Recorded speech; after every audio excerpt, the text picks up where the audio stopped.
Minas S.A. Especial. Desenvolvimento e construção. Oferecimento. Grupo Projeta, a maior empresa de projetos do país.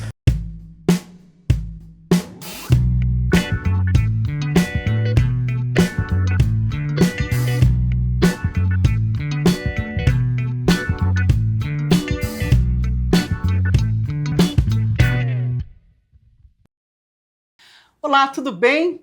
Hoje na temporada Minas S.A. Desenvolvimento e Construção, eu estou com o prefeito de Santana do Paraíso, no Vale do Aço Mineiro, Bruno Morato. A gente tem muita coisa para conversar, principalmente que a cidade cresceu demais em arrecadação, em habitantes, em investimentos, novas empresas. Prefeito, muito obrigada por estar aqui no Jornal Tempo, aqui na sede em Contagem. Tudo bem? Tudo bem, Lenice. É uma grande satisfação estar aqui na redação, falando da nossa cidade, né, mostrando aí todo o potencial que temos em Santana do Paraíso. Prefeito, eu queria que você começasse primeiro contando um pouco a sua trajetória, né? Você fez direito, é delegado de polícia, perito criminal. Como é que foi a sua criação e essa ida, assim, para a política, né? Essa mudança 360 graus na sua vida? Na verdade, Lenice, a minha trajetória profissional é bem eclética mesmo, né? Meu primeiro emprego foi como mecânico na Vale, depois eu fui técnico de edificações, fui professor de biologia, Nossa! Depois perito criminal e delegado de polícia. Eu falo que teve uma época que eu acho que até confundi Deus, né? Cada hora queria ser uma profissão. Mas assim, eu falo que a vida do brasileiro é uma vida de correr atrás dos sonhos, de muita luta, né? E nós somos de uma família de descendência humilde e que apostou, que é estudando e trabalhando que se progride na vida. Uhum. Ou seja, não precisa nascer rico, mas se tiver vontade, trabalho, chega lá. É possível fazer a diferença, né? Ter um bom emprego, estudar, né? Se formar. E olha que na nossa época ainda era mais difícil, né? Hoje em dia nós temos aí vários programas que oportunizam, inclusive na nossa cidade, Lenice, nós temos um programa em que a gente oferece 200 bolsas de ensino superior para pessoas de família carente que muitas vezes não têm oportunidade de frequentar uma faculdade pública ou uma faculdade privada. Então somos um dos poucos municípios do Brasil a ter este programa, exatamente porque eu sei como que é importante você se qualificar para você ir atrás de um bom emprego. O pessoal às vezes critica esse sistema de cotas, né? Ah, para que isso, né? Mas se não for assim, você nunca vai ter uma igualdade. É muito difícil. Eu defendo que a gente tem que oportunizar e tem que oportunizar para todos. Sim. Né? Claro, para o negro, para o indígena, mas para as pessoas também de pouco poder aquisitivo. Então o nosso programa ele é baseado nisso, ele é baseado no poder aquisitivo das pessoas. Prefeito, e aí você estava conversando comigo antes da gente começar a gravação que você não é de Minas Gerais, né? Você é do Espírito Santo. Como é que foi essa mudança para Minas? Onde que Minas entrou na sua trajetória? Na verdade, eu nasci em São Paulo e bem criança, né? Com poucos anos, fui para o Espírito Santo, que a família da minha mãe era de lá, né? Eu digo o seguinte, que eu sou paulista de nascimento, capixaba por adoção e hoje mineiro de coração. Em 2012 eu passei no concurso da Polícia Civil de Minas Gerais para delegado de polícia, né? Na época eu era perito criminal no Espírito Santo, era professor de biologia também. E aí, em 2013, eu vim para Minas Gerais. Fiquei de 2013 a 2015 em Ipatinga, no plantão da Polícia Civil. E em 2015 surgiu a oportunidade, né? Existia uma cidade ao lado chamada Santana do Paraíso, uma cidade que estava passando por um episódio de violência muito grande. Na época era uma das cidades mais violentas de Minas Gerais. E abriu a vaga nessa cidade, a delegada foi transferida para Belo Horizonte, e eu fui então até o delegado regional da época e pedi transferência para Santana do Paraíso, porque queria trabalhar num lugar onde tivesse desafios e onde pudesse entregar resultado, onde eu pudesse colocar ali o meu trabalho, meu conhecimento a serviço da sociedade. Né? Sim. E fui o primeiro delegado de polícia, inclusive, que pediu voluntariamente transferência para Santana do Paraíso, e a história tá aí, deu no que deu. Para mudar a realidade de Santana do Paraíso. Né? Felizmente, Adeline, 5 anos depois, né? Como é que foi isso? Quando você chegou em Santana do Paraíso, como é que era a criminalidade lá? Então, Santana do Paraíso é uma das cidades mais violentas da região, né, de Minas Gerais, inclusive. Por que o Vale do Aço Mineiro tem tem esse histórico de violência, né? No caso de Santana do Paraíso, existia a atuação de 3 organizações criminosas, né, ligadas a tráfico, a homicídios. Eles já vinham praticando isso há bastante tempo e se escondiam sob o manto da impunidade. Porque onde tem impunidade, as pessoas vão praticar cada vez mais crimes. Eu sempre falo para as pessoas o seguinte, que o criminoso, ainda que intuitivamente, ele faz uma análise de risco. Quando a polícia está bem preparada, faz investigações robustas de qualidade, o criminoso ou ele desiste da atividade criminosa ou ele muda de cidade. Foi o que aconteceu na nossa cidade. Então, nesses 4 anos e meio, 5 anos que nós ficamos à frente da segurança pública em Santana do Paraíso, nós tivemos a oportunidade de tirar a cidade de uma das mais violentas de Minas e deixar no patamar que está hoje, de uma das cidades mais seguras de Minas Gerais. É claro que houve todo um esforço da Polícia Civil, mas também da Polícia Militar, do Ministério Público, do Poder Judiciário, porque essas forças elas têm que atuar de forma integrada e coordenada. Resultado, dissolvemos as 3 organizações criminosas, prendemos todos os acusados, a grande maioria já se encontra condenada, e inclusive o líder de uma dessas quadrilhas, que causava o terror ali, não só em Santana do Paraíso, mas em volta das cidades, quando eu entrei lá ele não tinha nenhuma passagem pela polícia. Hoje ele já tem mais de 120 anos de condenação transitada em julgado. O que é isso? Uma investigação robusta, uma investigação de qualidade que coloca quem deve na cadeia e dá o recado para a sociedade. E aí, o prefeito, como é que está a criminalidade hoje? Quantos você tem assim a relação de casos por habitante na cidade? Nós tivemos no ano passado uma redução de mais de 30%. Na verdade, nos últimos anos o município vem reduzindo seus crimes violentos. Né? A nossa cidade ela tem em torno de 50 mil habitantes. Está grande. E, salvo engano, no ano passado nós tivemos 39 ocorrências de crimes violentos. É um quantitativo muito pequeno, perto de uma cidade desse tamanho. Né? Posso ter errado no número, mas por pouca coisa essa estatística aqui que a Polícia Militar me reportou. Essa média. Por quê? Porque foi feito um trabalho de combate e tanto a Polícia Civil quanto a Polícia Militar continuam fazendo um trabalho intenso na nossa cidade. E agora, nós que já instrumentalizamos a polícia, muito embora a segurança pública não seja uma obrigação, vamos dizer assim, do município, nós fizemos o maior convênio da história, transferimos quase 1,5 milhão para as forças de segurança de Santana do Paraíso. Para que isso? Para não faltar manutenção em viatura, para a viatura não ficar parada, para que o policial tenha combustível para poder circular pela cidade, né, para que ele tenha uma sede decente, com uma internet de qualidade e possa ali, oferecer mais conforto e qualidade para os policiais e para que eles também desenvolvam o seu trabalho. Então o município ele apoia a segurança pública.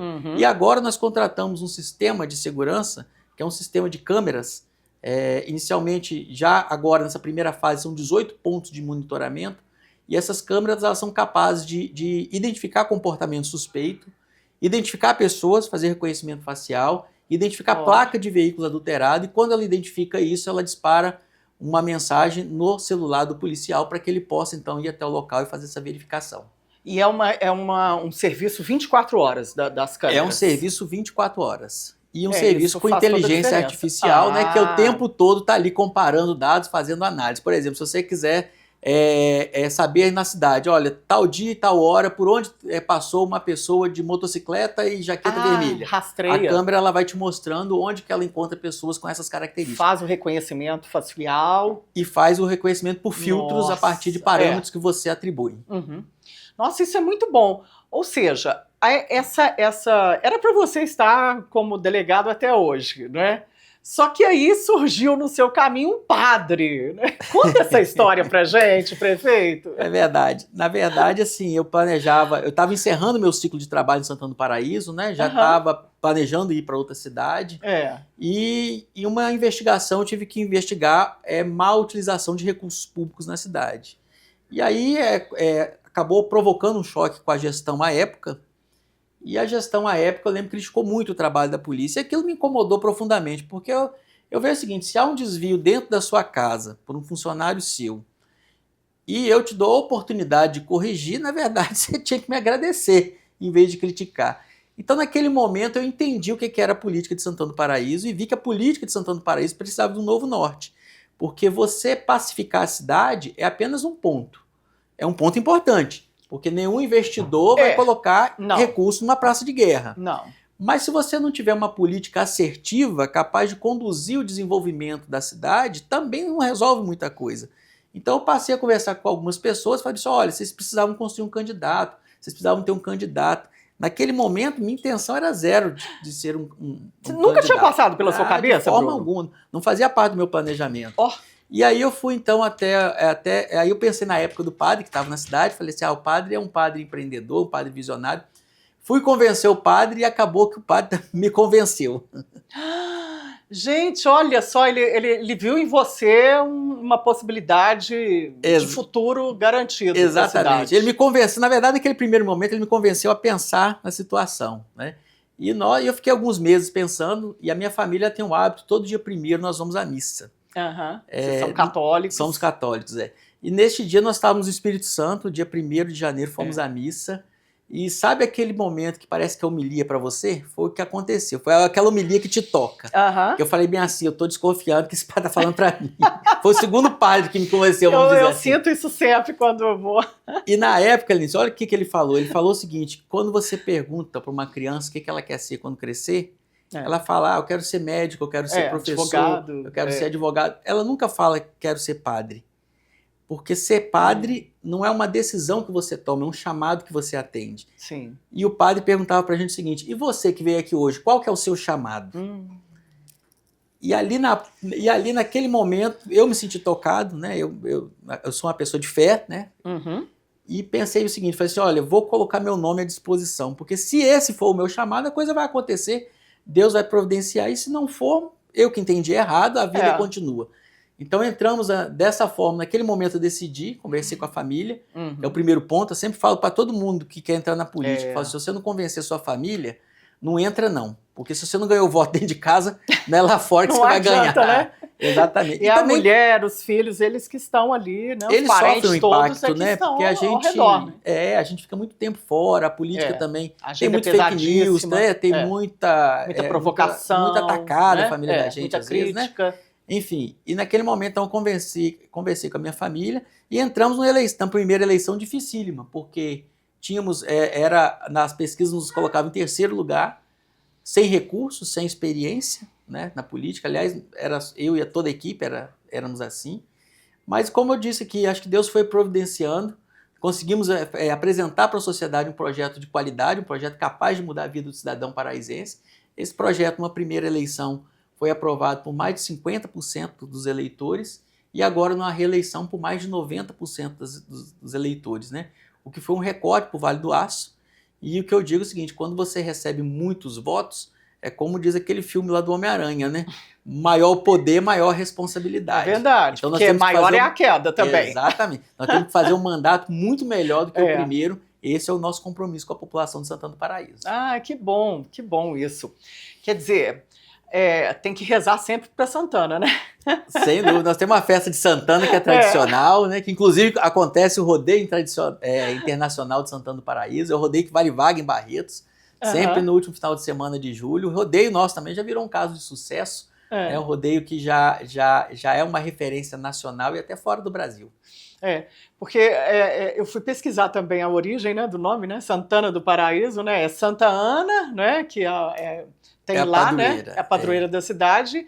E paraíso por conta da natureza lá, que parece que você está no paraíso, né? Cachoeiras. Me deu até vontade de ir lá, porque eu falei assim, gente, nossa, você vai ver as imagens, realmente, né? Tá convidada. Pode deixar, vou sim. Você está conseguindo fazer o turismo da cidade se movimentar? Porque a gente vê no turismo, né, Bruno, muita geração de emprego, renda com a economia criativa, né? São pequenos negócios, é um hotel, é um restaurante, uma pousada, que podem crescer e levar mais recursos para a cidade, né? É uma área difícil de criar essa cultura? É uma área difícil. Por quê? Porque o primeiro passo para você fomentar o turismo chama-se infraestrutura. E infraestrutura está entre os investimentos mais caros do Brasil. Por quê? Se o turista foi, mas a estrutura de acesso é muito ruim, ele vai uma vez e não volta. E ainda fala para os outros, né? Não vai não. Não vai não, que lá é difícil. Então o que nós temos feito em Santana do Paraíso? Resolvido os problemas, os gargalos logísticos e criado cada vez mais argumentos turísticos. Por exemplo, investimento em praças, em áreas de recreação. Investimento em ciclovias, que é uma modalidade de turismo também hoje no nosso município. E investimento em programações culturais. Falei aqui do Rodeio Internacional de Santana do Paraíso, né, que é um grande sucesso. Mas nós temos lá também a tenda literária, nós temos o encontro de bandas, tivemos semana passada, nós temos um festival gastronômico, nós temos as feirinhas que nós fomentamos lá, hoje já são 5 bairros que toda semana fazem as feirinhas do bairro. Então tudo isso você vai criando um complexo de entretenimento, de forma que o turista ele encontra acesso para ir até a sua cidade e lá ele encontra várias opções. Isso tem melhorado muito e alavancado muito o nosso turismo. Claro que é um programa que segue, que precisaremos ainda de maiores investimentos em infraestrutura para fomentar cada vez mais o turismo, mas isso está no nosso radar, porque o turismo, inclusive, é a indústria que mais cresce no mundo. O Bruno, você falou que a cidade, a região, né, ela tem alguns gargalos. A gente sabe, historicamente, alguns deles, né, principalmente baseados na BR-381, que é sempre chamada aí de Rodovia da Morte, né? Toda vez que eu tive que passar por essa região do Vale do Aço Mineiro é um estresse. Que dirá vocês que têm que sempre vir à capital, se deslocar para outras regiões. Quer dizer, o Vale do Aço Mineiro é uma região que tem um potencial incrível. As empresas falam, é um potencial na região de 1 milhão de consumidores. Mas esses gargalos são um impeditivo ainda para um desenvolvimento mais rápido, não é? Quais seriam, assim, que você nomeia hoje que são desafios? Olha, Denise, o Vale do Aço, de fato, é uma das regiões mais promissoras do Brasil. Tem um grande potencial de consumo, tem poder aquisitivo, tem demanda, tem pessoa, tem mercado consumidor, tem grandes indústrias, indústrias de qualidade, indústrias tecnológicas, indústria de ponta, mas de fato tem esse gargalo logístico muito bem representado aqui por você, pela 381, que é a nossa principal via de acesso, né? A BR-381, que é, como você disse aqui, conhecida como Rodovia da Morte, hoje se você for no Vale do Aço, se você conversar com as famílias do Vale do Aço, quase todo mundo ou tem um parente ou um amigo que já perdeu a vida na 381. Porque de fato é uma via desafiadora. É um drama. Recentemente o governo federal fez a concessão à nova 381. Nós já estamos vendo, nós já estamos sentindo a diferença. Já está sendo construído na prática. Na prática. As bases operacionais com apoio logístico, serviço de guincho, socorrista, ambulância, 24 horas, elas já foram construídas ao longo da rodovia, já se encontram em operação. A rodovia ela já foi recapeada, foi sinalizada e agora começa a etapa de duplicação do trecho aqui entre Caeté e Santana do Paraíso. Né? Para nós isso vai ser importantíssimo. Por quê? Porque porque hoje uma viagem do Vale do Aço a Belo Horizonte, que é, vamos dizer assim, nosso principal corredor logístico, é uma viagem cujo tempo ele não pode ser estimado. Você pode levar nessa viagem 5 horas, 6, 7, 8, 10, 12 horas. Pelas condições da rodovia. Inclusive ficar preso lá na rodovia por conta de algum acidente, alguma explosão. Inclusive nem chegar, porque é a rodovia da morte. Né? E aí, né? Não é? Que seria o pior caso. Não dizer isso, mas assim, né? eu falo para você que dessa vez eu penso que o processo está correto. Porque com essa concessão a gente já viu a diferença e o que nós esperamos é que a concessionária ela possa o quanto antes antecipar essas obras, que realmente vão aproximar o Vale do Aço de Belo Horizonte e vai se desenvolver em emprego, renda e mais desenvolvimento na nossa região. Qual que é, Bruno, a última informação que você tem assim, desse cronograma que essas obras devem estar terminadas? As bases operacionais já estão prontas e funcionando, a pista já foi recapeada, à exceção de alguns trechos que demandam um investimento estrutural maior, né? Trecho que tem desabamento, trecho que tem instabilidade. Né? O prazo para duplicação, o cronograma é de 8 anos. Né? Inclusive é a construção também dos viadutos, né? Das passagens ou por cima ou por baixo da BR. Nossa cidade é contemplada com 3 passagens. Nós temos conversado com a nova 381 para pelo menos essas passagens, esse cruzamento de pista, que eles fossem antecipados. Por quê? Porque diminui o risco. Quando você separa o motorista de BR com o motorista de trânsito local, que são motoristas com temperamentos distintos, né? Você já diminui bastante a quantidade de acidentes. Então o prazo é de 8 anos, mas a gente espera que aconteça antes. Antes, né? Tomara.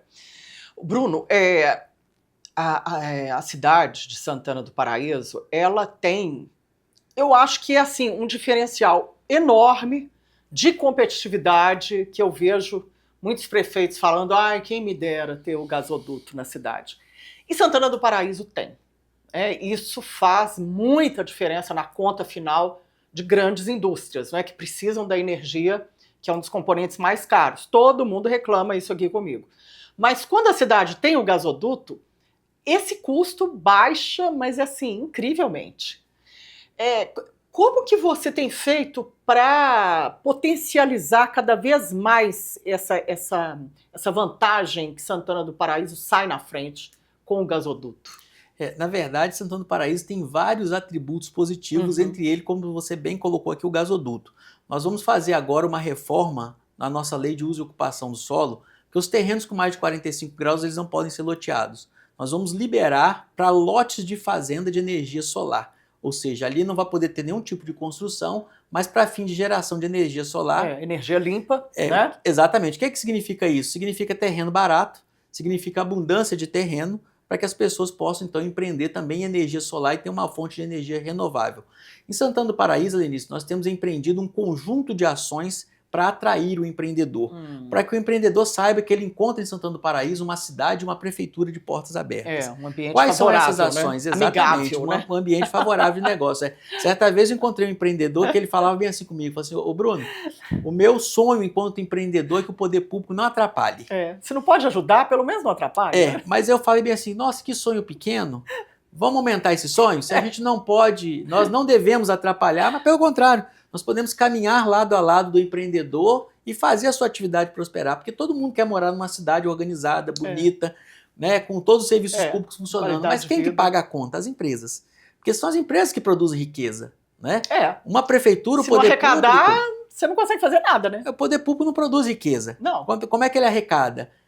Através do contribuinte, através das empresas. Não tem outra solução. Então nós precisamos criar um ambiente favorável à atração de investimentos. Isso temos feito em Santana do Paraíso. Como? Primeiro, desburocratizando normas. Onde o empreendedor encontra burocracia exagerada, ele vai para outro lugar. Nós implantamos agora um sistema de processos 100% digital. Breve ele vai estar disponível para todos os usuários, ou seja, tudo que você for fazer na prefeitura você vai poder fazer online. Segundo, nosso alvará. As atividades de baixo risco, antigamente as pessoas tinham que renovar cada ano o alvará. Aí paga a taxa, vai na prefeitura, emite alvará. Às vezes ele tinha uma oportunidade de participar com uma licitação, chegava lá, meu alvará está vencido e voltava para trás. Hoje as atividades de baixo risco em Santana do Paraíso, elas têm um alvará com prazo de validade indeterminado. Ou seja, você só vai perder o seu alvará se você descumprir alguma regra. Errada, né? Porque nós, do poder público, presumimos que o empreendedor está certo. Que ele é um cara, que ele é uma pessoa honesta e que a atividade dele está correta. Se deveria ser assim, né? Se estiver errado, a gente caça o alvará. Mas até então, o que também não o exime de pagar a taxa de fiscalização, porque nenhuma prefeitura pode abrir mão de arrecadação. Criamos a Sala Mineira do Empreendedor. A Sala Mineira recebe empreendedor de todos os tamanhos, principalmente o pequeno empreendedor, que muitas vezes não tem tempo nem de recurso para contratar uma consultoria financeira, uma consultoria jurídica. Então ele vai até a Sala Mineira, caro, né? Nós recebemos toda a demanda dele, tratamos a demanda dos órgãos públicos de forma que ele não perde tempo com a burocracia vocês ajudam, estatal. Vocês dão assessoria para o pequeno empresário se instalar na cidade. Exatamente, é como se fosse assim, um despachante do empreendedor. O empreendedor vai até lá e lá ele recebe todas as orientações e apoio que ele precisa junto ao nosso poder público. Vocês estão fomentando novos negócios bem mais acelerado, né? Exatamente. E qual que é o resultado disso, Lenice? Quando eu entrei em Santana do Paraíso, tínhamos pouco mais de 2.000 CNPJs em atividade. Sim. Hoje, nós temos 5.327 CNPJs ativos em Santana do Paraíso. É mais do que o dobro. Depois? Em 4 anos. 4 anos e 8 meses. Que dobrou. Menos que 5 anos. Mais que dobrou. Um aumento de em torno de 150% de CNPJs. E isso é uma temperatura que indica para a gente o aquecimento, vamos dizer assim, do desenvolvimento econômico da nossa cidade. Por isso eu tenho tranquilidade de falar para vocês que Santana do Paraíso é uma das cidades mais prósperas que tem. Vamos pegar um outro atrator de investimentos aqui, falando desse ponto. O Aeroporto Regional do Vale do Aço, ele fica em Santana do Paraíso. Todo mundo acha que não, né? Mas é em Santana. É em Santana do Paraíso. Porque quando a pessoa vai comprar, tá lá, aeroporto de Patinga, né? Mas o aeroporto, vamos dizer assim. Aí quando você vai ver, ele pertence a Santana do Paraíso. Ele está em Santana do Paraíso e eu digo que ele serve as 28 cidades do colar metropolitano ali do Vale do Aço. É um gargalo atualmente, o aeroporto? É um gargalo que também está sendo tratado. Né? Recentemente foi feito um viaduto de acesso, né? Melhorando a acessibilidade do aeroporto. Né? A prefeitura fez uma pavimentação de uma nova avenida, criando mais acessibilidade a esse aeroporto. O ano que vem nós vamos conectar esse aeroporto ao bairro Cidade Nova, que é o bairro mais populoso que a gente tem em Santana do Paraíso. Então vai ter um novo acesso. Recentemente o aeroporto ele recebeu investimentos que permitiram reforçar a pista e instalar equipamentos e um radiocomunicador, que são equipamentos necessários para receber aviões de maior porte. Hoje o maior avião que nós recebemos lá é o ATR-72, né? Mas agora o aeroporto são 70 e poucos lugares, são 78 assentos, exatamente.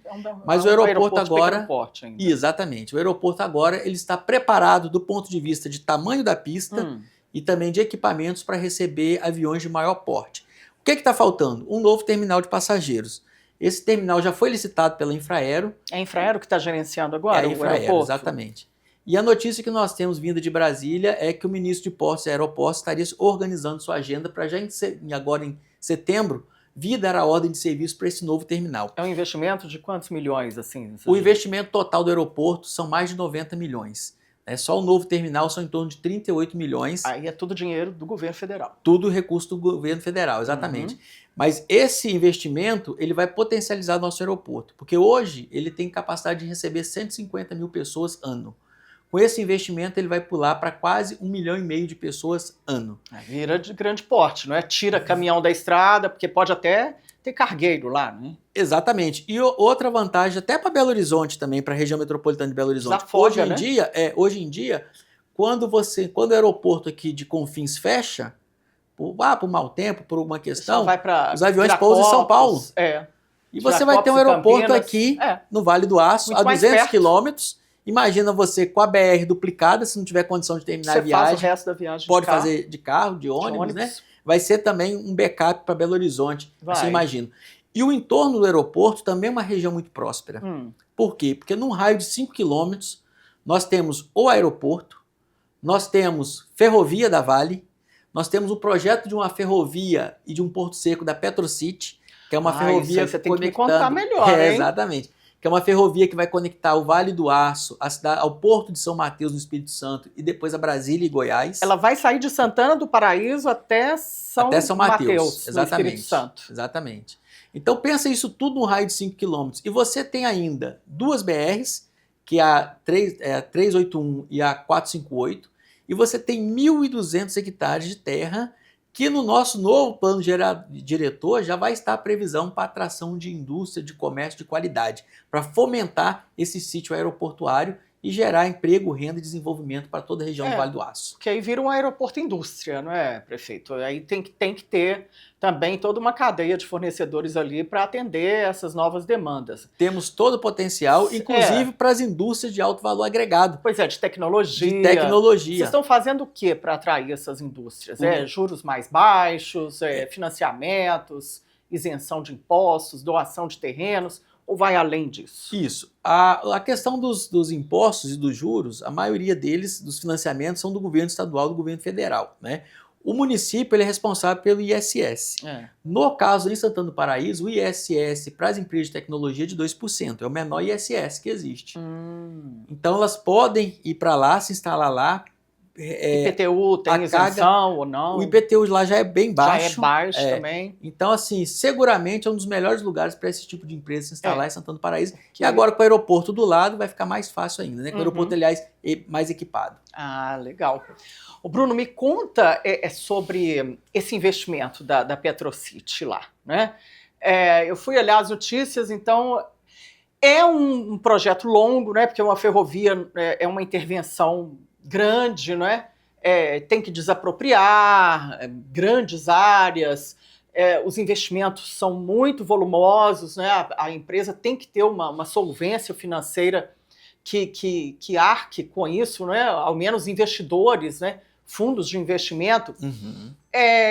Como que partiu esse projeto, né? Por que Santana do Paraíso?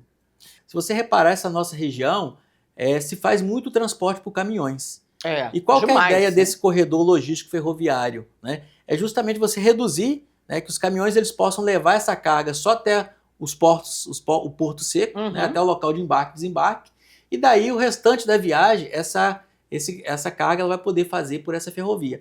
A Petrocity tem um projeto audacioso, né? Ela tem um pool de investidores, né? Tem investidores do mundo todo lá dentro, e ela tá então na parte de refinamento dessa malha. Essa malha já foi feito o primeiro traçado dela, então está sendo feito o refinamento, o estudo dos impactos para entrar nesse período de desapropriação. Essa foi a última notícia que nós temos da Petrocity. A ideia da ferrovia é conectar o Vale do Aço ao Porto de São Mateus, que está em construção lá no Espírito Santo, né? Que ela vai ter um porto lá. Exatamente. E posteriormente conectar Brasília e Goiás, prevendo também esse transbordo da carga de grãos. Então, assim, nós vemos Então, que são para o nosso... vários quilômetros. São vários quilômetros, A gente vê assim que é um projeto estratégico para o Brasil, em especial para a nossa região. Porque a região entra num radar aí de várias outras empresas e de outros investimentos também, né? Porque a logística fica muito mais barata, né? Sem dúvida. E além do mais, Helenice, empreendimentos atraem outros empreendimentos, né? A gente vê quando se monta uma fábrica de veículos no local, o que acontece com o entorno? Aquilo ali vira hotel, restaurante, quem vai subsidiar, né, com outras peças, com acessórios, enfim. Até na época de obras, né? Os trabalhadores têm que ir para a região, eles têm que dormir, têm que comer, né? Têm que vestir. Exatamente. Então fomenta todo o comércio, a agroindústria, né? A indústria. É um projeto de bilhões, né? Eu vi lá que em 2022 eles assinaram um protocolo de entendimentos com o governo do estado de mais de 16 bilhões e meio de reais só com Minas Gerais, né? Quer dizer, é uma coisa que é um projeto aí para quantos anos aí que você acha que você consegue ver a ferrovia lá em Santana do Paraíso, saindo de lá? Olha, assim, pra gente que é gestor, né, tem a ansiedade o quanto ontem, antes né? é melhor, para nós é para ontem, né? Mas a Petrocity, ela trata de uma empresa privada. Sendo uma obra privada, ela não tem tantos trâmites burocráticos como se tem numa obra pública, né? Mas uma obra desse tamanho, eu não diria prazo, porque ela vai estar sujeita a várias interferências, né? Nós teremos aí interferências ambientais, né? De licenciamentos, exatamente. Não se sabe o que você vai encontrar no caminho, isso aí pode aumentar ou diminuir o ritmo da obra. Mas a gente espera que em poucos anos essa ferrovia vire realidade, possa melhorar o trânsito da nossa região, né, porque vai tirar muitos caminhões de circulação, eles vão... Você sabe mais ou menos quantos caminhões passam hoje lá na região de Santana do Paraíso? É muita coisa, que a 381 deve ter um estudo atualizado, né, até por conta da implantação de pedágio, mas eu posso te falar que são muitos. No caminho de lá para cá, a gente conta seguramente uns 200, 300. Nossa, é muito tenso isso, né, ter todos esses caminhões na rodovia, mas... Tomara que esse projeto saia do papel, né, com tudo que a gente está vendo aí, que é um grande projeto. Fiquei assim, achei muito legal, que ainda mais no Brasil precisa, né, de ferrovia. A gente não tem, né? O que tinha, eles arrancaram os trilhos e são pouquíssimos projetos que a gente vê. Na verdade, sim, se você vê os países de dimensões continentais, como o Brasil, eles investem muito numa malha ferroviária e também na malha aérea, né? E se você parar para analisar, o nosso país, nós temos essas duas fragilidades, né? Nós temos uma malha aérea muito curta, principalmente quando se trata de aviação regional, que eu pessoalmente acho que deveríamos até ter um programa para fomentar a aviação. Tinha que ter mais concorrência também, né? Mais players no mercado, né? Para passagem também talvez ficar abrir para o capital externo, né? Para que explore esse mercado, né, junto com as empresas. Essas empresas alegam que tem muita judicialização no país, então elas não entendem que seja um mercado muito concorrente aqui. As empresas, hoje existe uma reserva de mercado por uma questão estratégica, né? As empresas têm que ser de capital nacional, empresas aéreas, e imagino também que operar uma companhia aérea no Brasil é bem desafiador, né? Porque você vai receber em reais, mas o seu custo vai ser em dólar. Tudo em dólar, né? Então não deve ser fácil. Você pode ver que a 2 das 3 maiores companhias estão com algumas dificuldades, né? Inclusive aí com ações de recuperação judicial. Mas a gente torce para que tudo dê certo, porque quem perde com isso é o Brasil, especialmente nós que somos atendidos pela aviação regional, que, como eu falei aqui, ainda é muito tímida no Brasil, poderia ser mais bem explorada. Bruno, me fala uma coisa, vamos agora, né, a gente estava falando muito do macro, vamos para dentro de casa ali, no quintal, né? Que é uma coisa que eu vejo que muito prefeito faz esse dever de casa, mas tem muitos prefeitos ainda meio que tentando encontrar esse assunto. É um assunto complicado no país, que são as emendas. Como que tem sido esse trabalho em Santana do Paraíso, assim, de ver onde que estão realmente as emendas que são viáveis para o município? O nosso governo, Alice, é um governo muito técnico, né? Eu sempre falo com as pessoas o seguinte, eu não gosto de me considerar político, eu me considero gestor.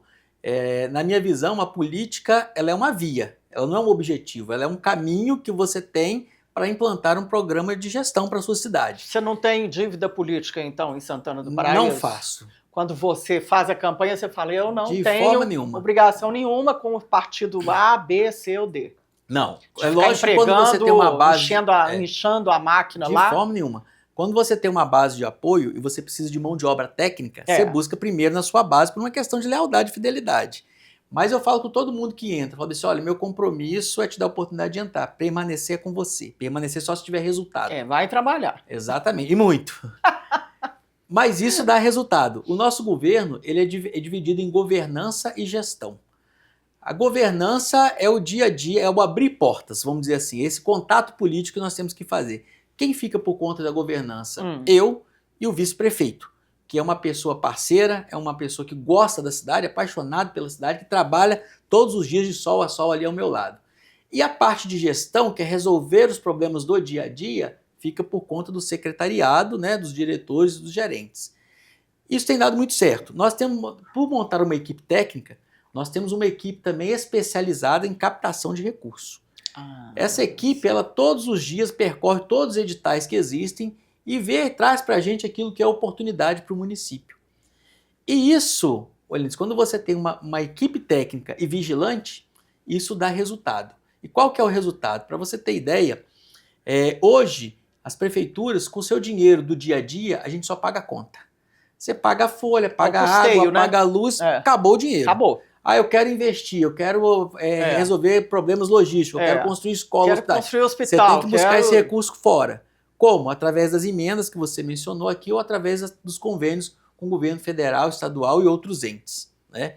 Então a nossa equipe de captação de recursos, ela dá muito resultado. Pra você ter ideia em números. Em 28 anos da história da cidade, nosso município tem 33 anos. Em 28 anos, o município captou 78 milhões. De recursos aí. De outras fontes. Todas.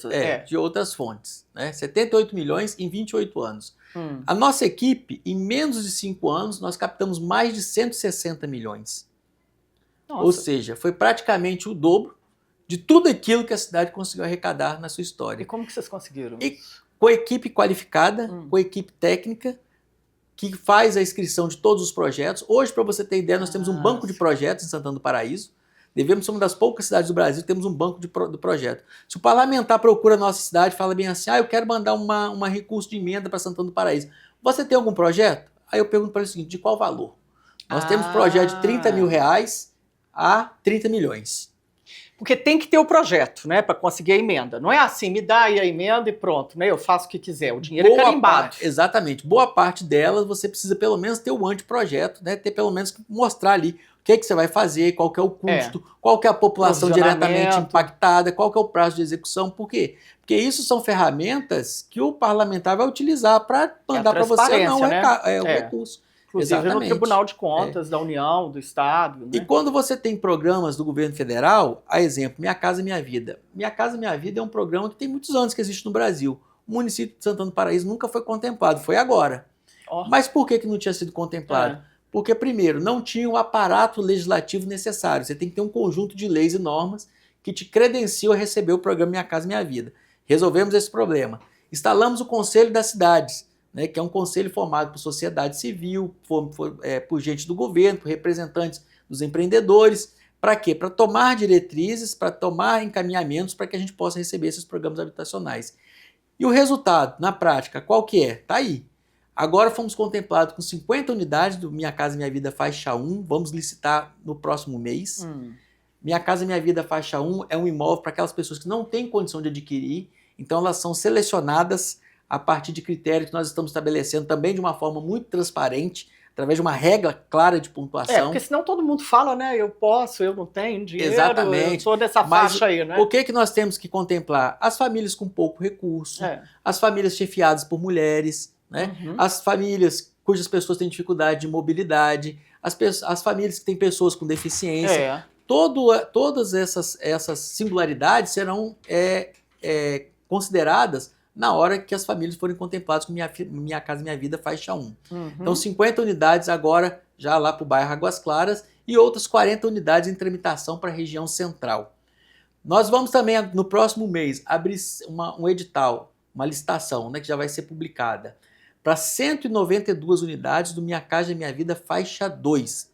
O que é o imóvel do Faixa 2? É aquela pessoa que pode comprar um imóvel, mas ela vai pagar uma prestação subsidiada, vai ter um juro subsidiado. Ou seja, ela vai comprar um imóvel de qualidade, como se fosse um imóvel privado qualquer, de qualquer construtora, Sim. mas ela vai pagar um valor muito menor. Por quê? Porque a entrada do imóvel, que normalmente é a dificuldade que as famílias têm, que é não ter a prefeitura vai custear a parte. Porque quando a prefeitura doa o terreno, o valor do terreno ele é utilizado para bater na entrada desse imóvel. Então, breve, nós vamos divulgar também para os paraizenses, para que eles possam se inscrever. Então, só aí nós estamos falando de 192 mais 50 para reduzir o déficit habitacional, que é um déficit sensível em todo o Brasil, que é o maior sonho do brasileiro e que é um sonho também da nossa população lá de Santana do Paraíso. E que Santana do Paraíso também deve estar aumentando esse déficit, né? Porque vocês tiveram também um aumento da população, né? O IBGE falou que tem 48 mil habitantes,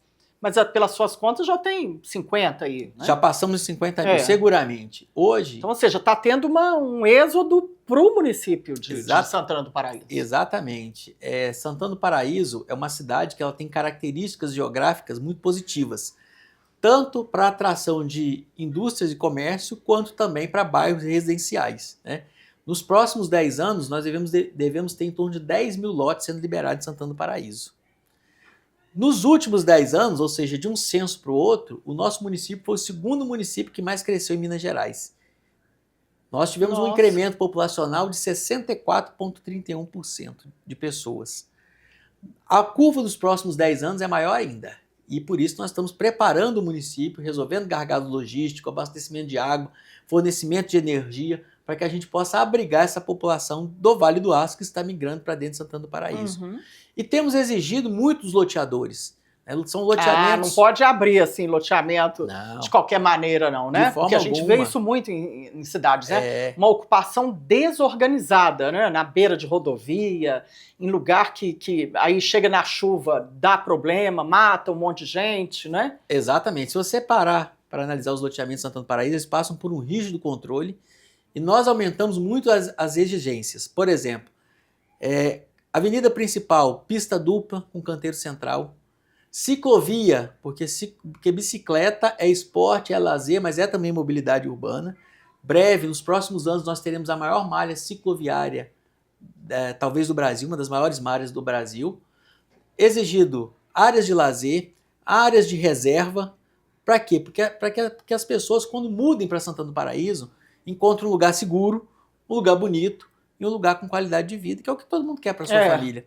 Então isso tem feito o município atrair uma grande quantidade de pessoas. Para você ter ideia, o último loteamento de Santana do Paraíso foram em torno de 720 lotes, a um ticket médio em torno de R$220 mil, um pouco mais de R$220 mil.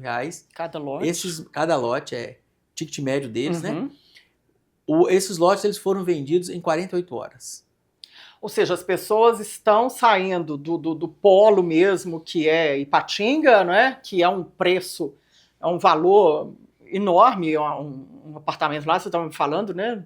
Pega um apartamento lá de 2 quartos, 800 mil, chega em Santana do Paraíso, a 12 minutos da cidade. Você encontra um lote de qualidade.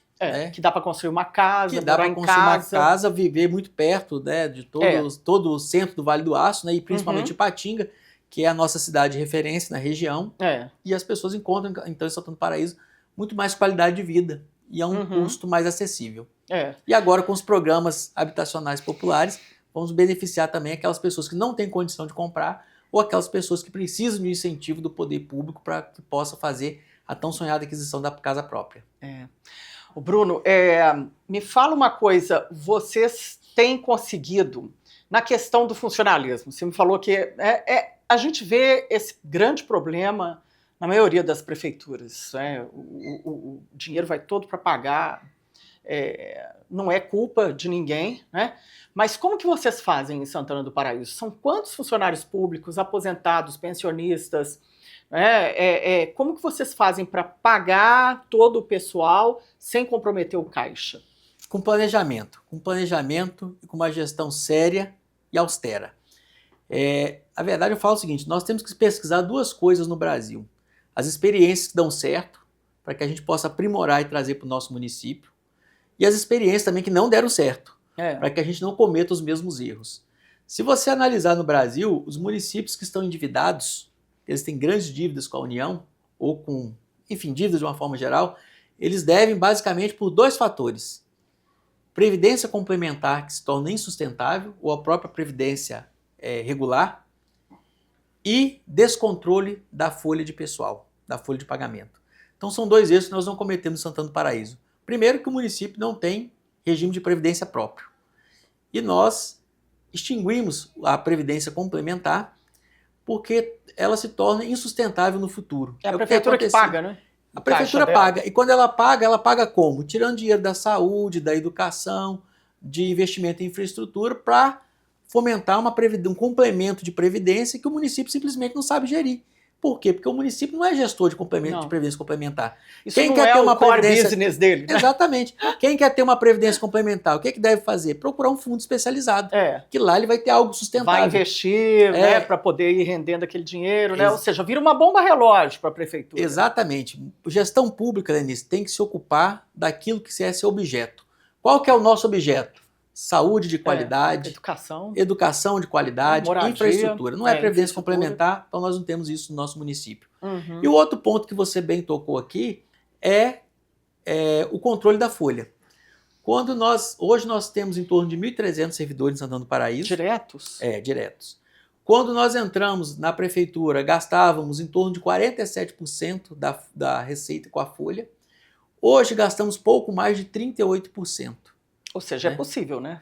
É possível. Essa responsabilidade fiscal. É possível. E isso fazendo justiça, porque nós fomos um dos poucos governos, acho que talvez o único governo de Santana do Paraíso, que aplicamos todos os índices de correção. Teve os aumentos todos, né? Nós não deixamos o salário defasar, né?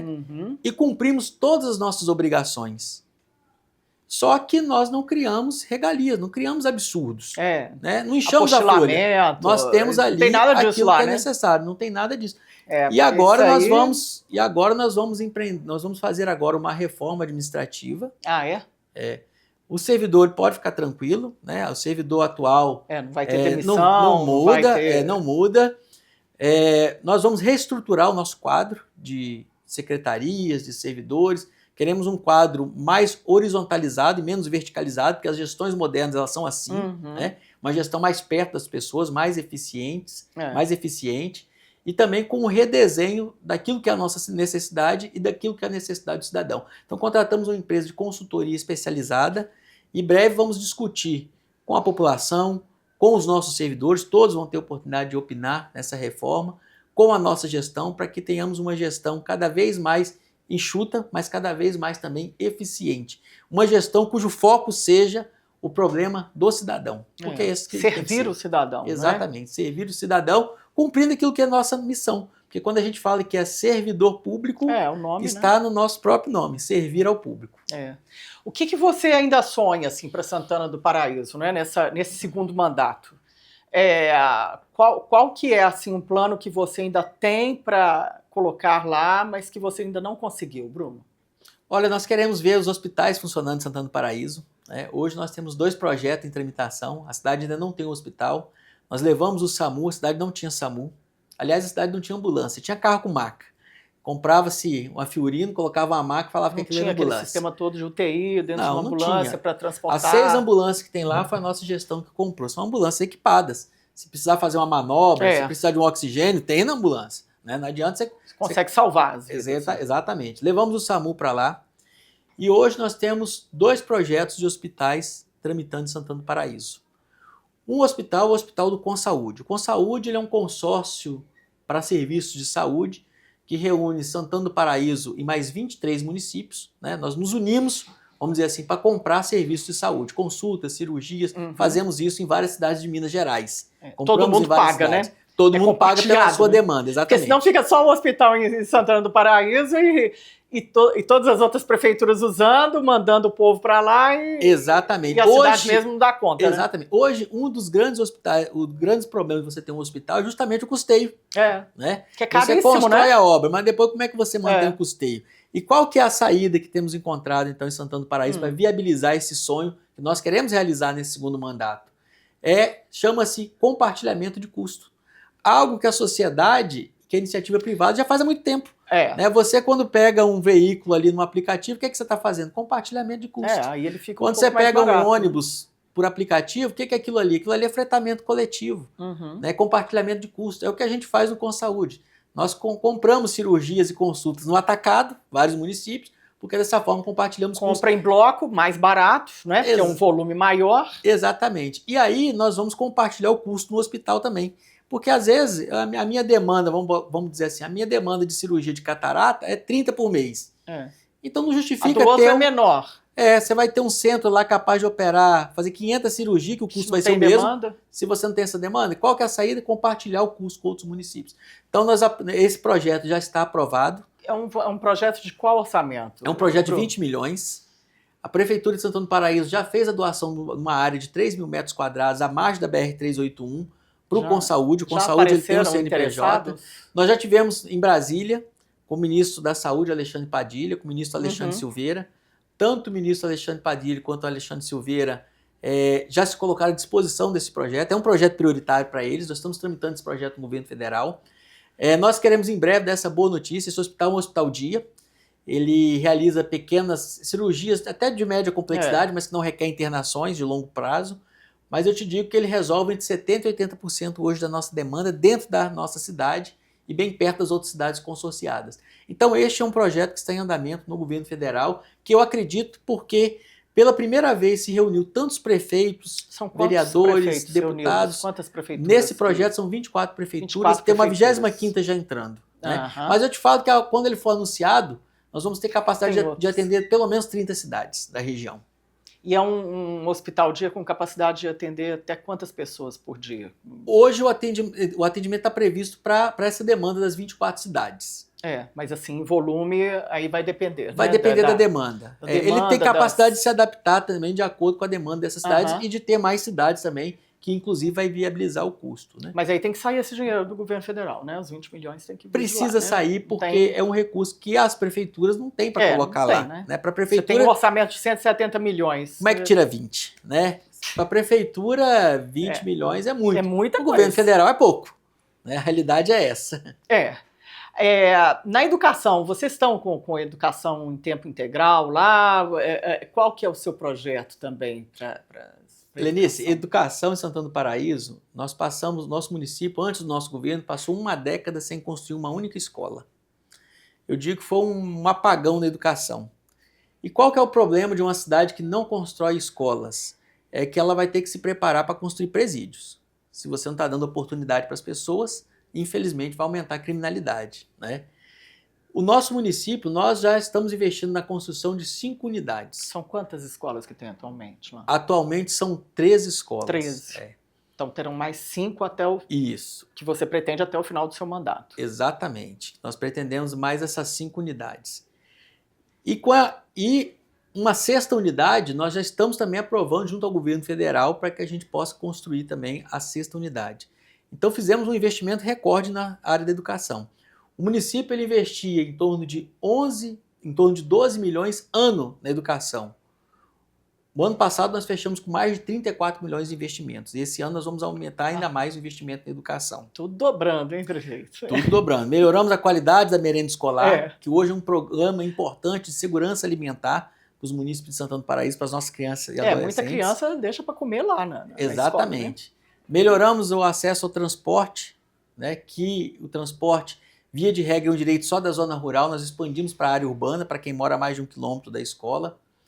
Investimos na construção de novas unidades, equipamos as unidades existentes e agora, e também criamos um programa que eu mencionei aqui no começo da entrevista, de bolsa de ensino superior, para também dar oportunidade às pessoas que já se formaram, tendo em vista que a nossa região ela não tem universidade pública, nem estadual, nem federal. Nem uma escola técnica, que é uma fragilidade nada? do Vale do Aço. Tem a escola técnica, o Instituto Federal, né? Hoje é o Instituto Federal. Instituto Federal mas tem, nós ainda precisamos de uma universidade também, é uma luta nossa, junto ao governo estadual e federal, para que a gente leve para a nossa região. Porque lá a região precisa de mão de obra qualificada, né? Por conta das indústrias que estão instaladas na região, né? Todas as empresas que estão indo para lá, né? E isso aí, a longo prazo, vai ficando esse déficit, né? Tem que trazer gente de fora, né? Então, exatamente. Não é o intuito, não é? Não é o intuito. Da sua ou tem que trazer de fora, ou o munícipe da nossa região ele vai ter que estudar em outra cidade. Levar a arrecadação para outra cidade. E o que é segregador também, porque algumas pessoas não vão ter essa oportunidade. Não.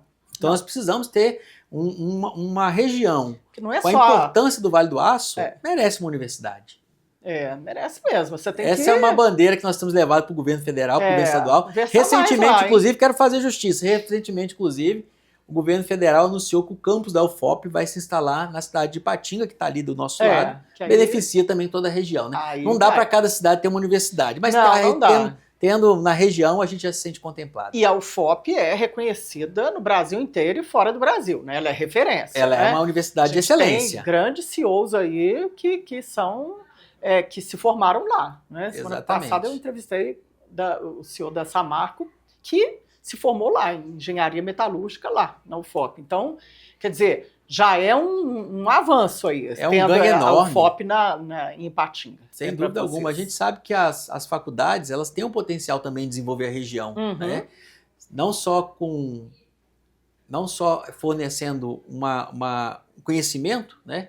E aí as pessoas com conhecimento ela têm acesso a emprego de mais qualidade, mas também gerando uma cadeia de valor no todo o entorno. Né? As faculdades, ainda mais as universidades federais brasileiras, que são de fato referência na produção de conhecimento, onde elas vão, elas alavancam a região. E é isso que nós esperamos na nossa região. Temos um centro de educação federal, como falei aqui, também muito eficiente, né?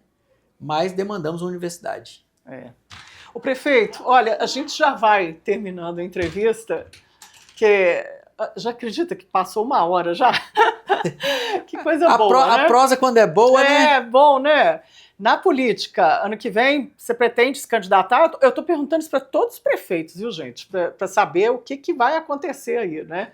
Como é que estão seus planos? Ou não? É terminar o mandato como prefeito em Santana do Paraíso? Ô, Helenice, sim, na verdade, muitas pessoas me procuraram e até alguns partidos, né, inclusive meu próprio partido, querendo que eu, de fato, concorresse a uma vaga no Legislativo. Só que o Executivo, para concorrer ao Legislativo, a gente precisa renunciar. E a relação que eu tenho de confiança com a população de Santana do Paraíso, que é o meu principal projeto, não me permite renunciar a essa altura do campeonato, né? Quando a população deposita para a gente mais de 90% dos votos, é um número histórico, mas é um número que tem um recado muito claro, que tem um grau de confiança muito grande nesse projeto. Então, assim, pensando no meu principal compromisso, que é com a população de Santana do Paraíso, eu agradeço todos os dias as mensagens que eu recebo, inclusive de outras cidades, pedindo para eu ser candidato, mas, de fato, eu pretendo terminar o mandato.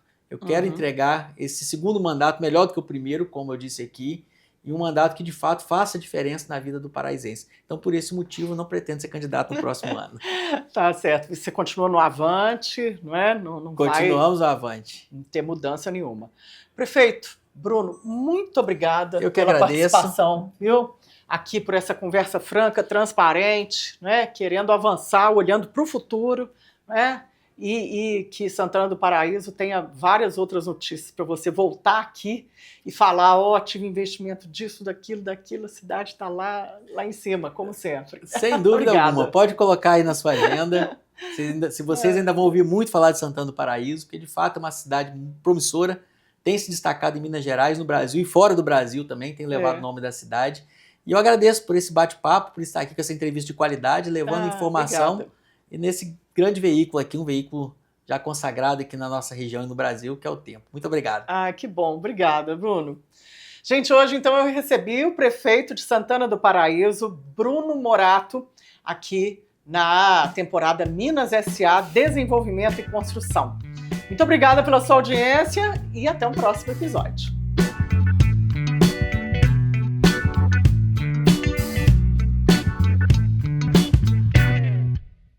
Minas S.A. Especial, Desenvolvimento e Construção. Oferecimento, Grupo Projeta, a maior empresa de projetos do país. Realização O Tempo.